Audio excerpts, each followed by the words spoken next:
పండుగ తెచ్చింది. వచ్చింది క్రిస్మస్ వచ్చింది, తెచ్చింది రక్షణ తెచ్చింది. ఊరు వాడ పల్లె పల్లెల్లోన ఆనందమే ఎంతో సంతోషమే. ఊరు వాడ పల్లె పల్లెల్లోన ఆనందమే ఎంతో సంతోషమే. మన చీకటి బ్రతుకులలోన ప్రభు యేసు జన్మించెను.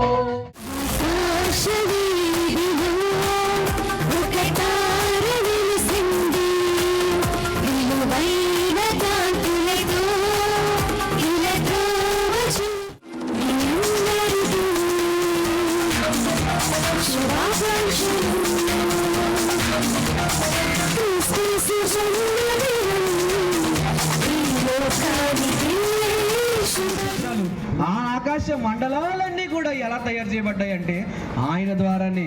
సమస్తానికి ఆయనే కర్త. ఆ కర్తగా ఉన్న యేసు ప్రభు దీనుడుగా నీ కోసం నా కోసం దిగడానికి గల కారణం మనం చేసుకున్న పాపాలే. ఈ పాపాల నుంచి బయటపడాలంటే ఒకటే సొల్యూషన్, యేసు ప్రభు నమ్మటమే, వేరేదేమీ లేదు.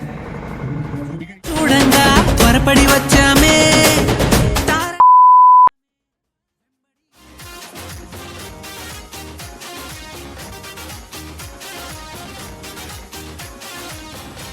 ఇది మొన్న అన్నయ్య వాక్యంలో చెప్పాడు, యోబు గారికి దేవుడు అన్నీ ఇచ్చాడండి, ఆయనకి ఇవ్వలేదంటే ఏదీ లేదు.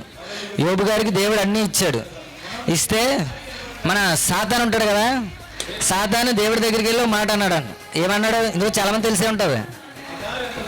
నువ్వు యోబుకి అన్నీ ఇచ్చావు కాబట్టి యోబు నిన్ను బాగా స్తుతిస్తున్నాడు, ఆరాధిస్తున్నాడు. ఒకసారి యోబుకి అన్నీ తీసేసుకుని చూడు, అప్పుడు ఆరాధిస్తాడులే చూడండి. దేవుడేమన్నాడు? నాకు యోబు మీద నమ్మకం ఉంది కాబట్టి అన్నీ తీసేసుకున్నాడు. అలాగే ఇవాళ పిఓసి టీం ఇవాళ కూడా సాధారణ దేవుడి దగ్గరికి వెళ్ళి ఉంటాడు. నువ్వు పిఓసి టీంకి అన్నీ ఇస్తున్నావు కాబట్టి వాళ్ళు మీటింగ్లని సక్రమంగా పెడుతున్నారు, ఒకసారి వాళ్ళకి వర్షమిచ్చి బెదిరించి చూడు, మీటింగ్ పెడతారో లేదు చూద్దాం అని ఉంటాడు. దేవుడు ధైర్యంగా నువ్వు ఇచ్చుకో వర్షం చూద్దాం, వాళ్ళు నా బిడ్డలు మీటింగ్ ఆపుతారో లేదో చూద్దామని. తెలుసు కదా మనం పిఓసి, వర్షం వచ్చినా ఏమొచ్చినా సరే దేవుని పని ఆగకూడదు. ఆమేన్ చెప్పండి, ఆమెను గట్టిగానే. నచ్చలేదా? అది ఎన్న భోజనాలు ఉన్నాయి, కంగారు పడకండి, అందరూ భోజనం చేసి.